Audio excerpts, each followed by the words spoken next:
lo que hace para definirlos. De la misma manera, en esto ustedes tienen que definirlo. Puedo borrar porque quiero darles dos nociones más, así pueden empezar a leer el libro Educación y Lucha de Clases de Aníbal Ponce.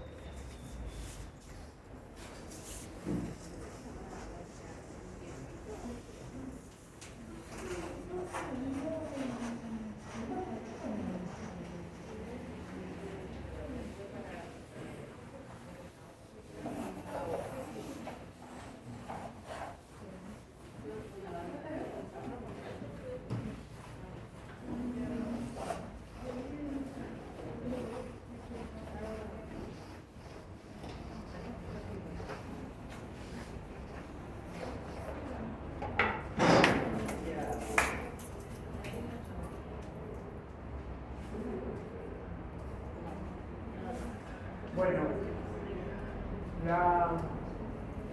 la ciencia histórica tiene diferentes maneras de periodizar, o sea, de establecer qué periodo de la historia es el que estamos viendo. Lo van a llamar de diferente manera porque esa manera tiene que ver con en qué lugar de todos estos antes se ubicaron.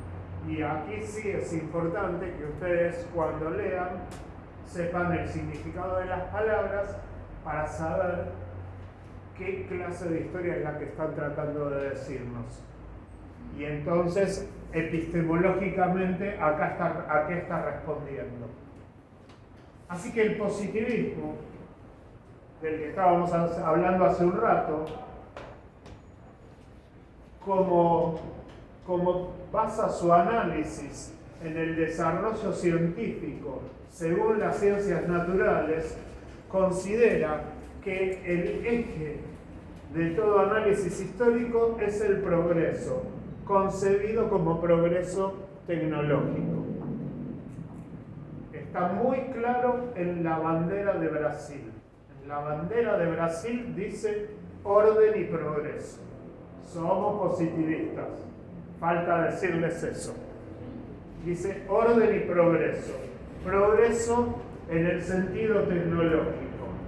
Por lo tanto, como el progreso es en sentido tecnológico, para ellos, para el positivismo, estamos hablando siempre de posiciones extremas.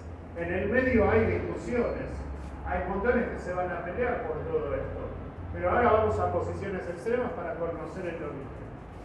Así que para el positivismo, el primer progreso es desde cuándo hablamos de historia.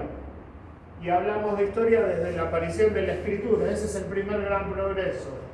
Por lo tanto, antes de la historia lo que tenemos es prehistoria. No hay historia porque no hay escritura. Y después tenemos todo el desarrollo tecnológico a partir ahí sí de la aparición de la escritura, porque la escritura nos permite reconocer qué otras cosas hay, cuáles son los progresos tecnológicos que se nos muestra a través de la escritura.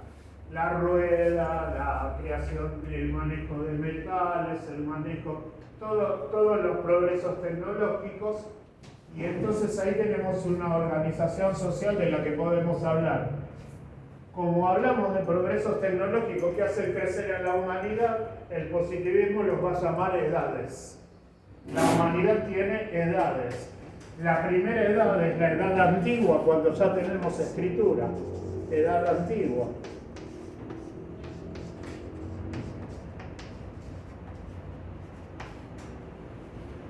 La escritura, tenemos el manejo y la revolución paleolítica, neolítica, la revolución de los metales, porque va produciendo dominio de diferentes metales y va avanzando tecnológicamente.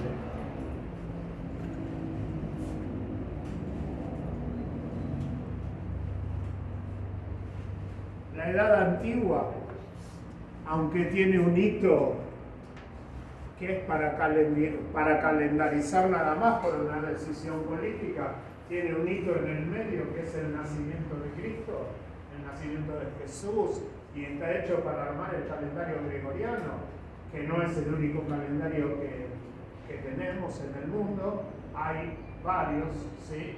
Ustedes saben, por ejemplo, que la Revolución Rusa le dicen la Revolución de Octubre, ¿sí? No sé si sabían, la Revolución Rusa, la Revolución Soviética, fue en octubre y se festeja el 7 de noviembre.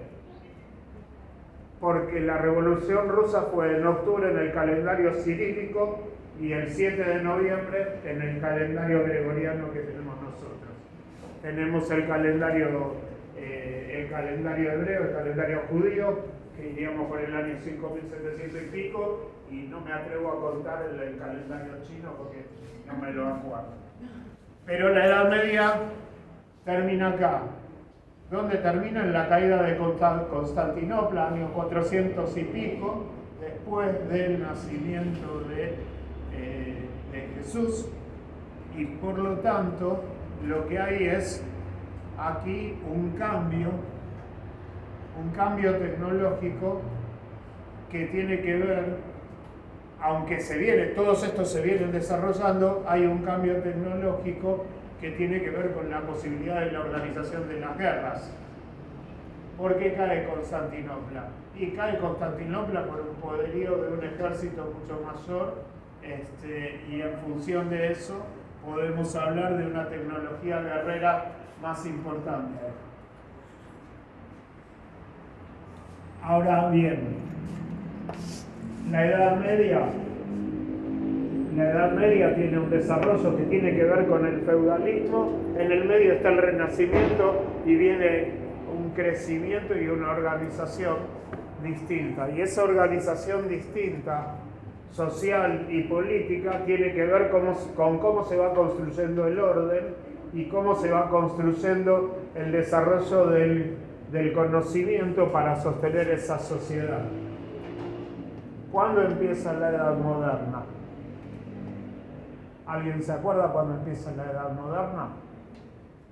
1492. Porque parece que acá los hechos nos hacen crecer. Crecimos, tenemos una nueva edad. Y la Edad Moderna se va a caracterizar en el medio por el desarrollo de las dos revoluciones industriales. Y después tenemos la Edad Contemporánea, cuando cuando es la Revolución Francesa y empieza la modernidad. No las revoluciones industriales, no, sino cuando cambia la estructura. ¿Cómo vamos consiguiendo el orden para después desarrollar el progreso? En el siglo después de la Revolución Francesa va a venir la modernidad con el eje puesto en las revoluciones industriales y en la construcción de los sistemas educativos, de los sistemas de los estados nacionales. Esa es una forma de clasificar.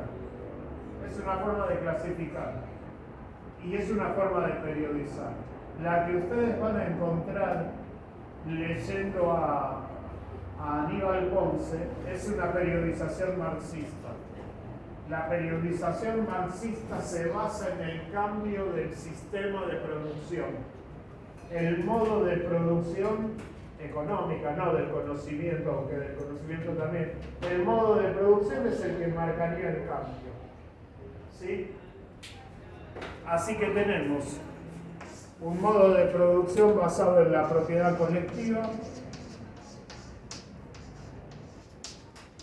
que es el de ahora los llamamos pueblos originarios, producen colectivamente, pero después lo van a ver cuando lo lean, hay una descripción muy clara de cómo es el pasaje a la propiedad privada de los medios de producción, cómo es el pasaje a la propiedad privada de los niños y cómo es el pasaje a la propiedad privada de la mujer. Muy clarito, escrito en 1934. Pero, por eso lo traemos también. En el pasaje a la propiedad privada, del cual vamos a hablar después, pasamos a otro modo de producción. Ya no se produce colectivamente. En la que antes, él va a hablar de la educación del hombre antiguo, porque el hombre antiguo tiene un modo de producción esclavista. ¿Sí? Tenemos una sociedad estructurada sobre la base de la esclavitud. Por eso no habla de edad antigua, habla de la educación del hombre antiguo en relación a la estructura social y al modo de producción que es esclavista. Y después pasamos a la educación del hombre feudal, porque el sistema de producción es feudal, se produce sobre la base de la organización en feudos y con la entrega del diezmo del tributo por parte del siervo de la gleba. Ya no hay esclavos. Hay personas que ahora le deben al señor feudal, que es el que le presta su tierra para producir. Yo te presto la tierra, te dejo producir, te protejo con mis armamentos, te cuido y te cobro por todo eso, porque yo tengo el ejército. Lo pueden ver muy claro si miran el nombre de la rosa. Ahí aparecen muchas otras cosas también, porque está el papel de la iglesia durante todo el sistema de producción feudal. Educación del hombre feudal.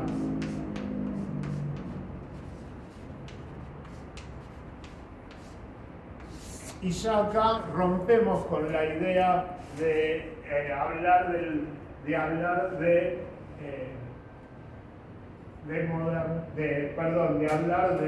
edad media, edad moderna. Lo que hace es seguir hablando de el modo de producción. Entonces va a dividir en 2 capítulos y va a hablar de la educación del hombre burgués, capítulo 1, de la educación del hombre burgués, creo que son el capítulo 4 y 5, pero dividido en 2 partes. La educación del hombre burgués en el Renacimiento y cómo se empieza a construir la burguesía, hombre burgués, y cómo se empieza a construir la burguesía y cómo se empieza a construir el modo de producción sobre la base de la acumulación de riquezas, sobre la base del comercio, sobre la base de la apropiación y el desarrollo del dinero, y la educación del hombre burgués, la segunda parte, que es la educación del hombre burgués dentro del periodo que como gran periodo llamamos de la modernidad, después de las revoluciones industriales, cuando se desarrolla plenamente el capitalismo y el modo de producción capitalista. En la primera parte, relacionada con el feudalismo, se inicia el modo de producción capitalista y se desarrolla en la segunda parte. Después van a encontrar otros 2 capítulos. La nueva educación habla de los inicios del siglo XX y todas las discusiones que hay y todos los intentos de transformación que empiezan en el siglo XX respecto a la educación capitalista. Ese es el primer capítulo de la nueva educación. El último capítulo de la nueva educación, esas son las de tercero que todavía me quedan. El último capítulo de la nueva educación no es obligatorio leerlo, si lo leen por interés no hay problema, pero sepan de qué se trata. Habla del modo de producción socialista basándose en la Unión Soviética en 1932, 1934, o sea, 15, 17 años después de reproducida la Revolución Soviética, por lo tanto, no se conocía todo lo que iba a ocurrir después y que se le critica. Todo esto que acabo de decir está en el libro Educación y Lucha de Clase de Aníbal Ponce. Aníbal Ponce clasifica de esa manera, para que sepan cómo viene trabajando. Hay otras maneras de periodizar la historia. Ahora trabajamos con estas 2. Y después, cuando pasamos a ver pedagogía latinoamericana, vamos a ver cómo la pedagogía latinoamericana habla de las insuficiencias del positivismo y de las insuficiencias del marxismo y plantea otras maneras de analizar la historia. ¿Sí? Igual ya terminamos. Así que les dejo la pregunta para todo el año de para qué les sirve esto y cómo relacionan esto con todas las lecturas que van a tener de acá en adelante. porque estas cuestiones le tienen que servir como base para los trabajos que vayan haciendo. Van a ir relacionándolo con los trabajos que vayan haciendo. Por hoy dejamos, voy a ver si se filmó algo. Que estén bien, por las dudas, saludos, nos vemos dentro de 2 lunes y a ustedes el lunes que viene.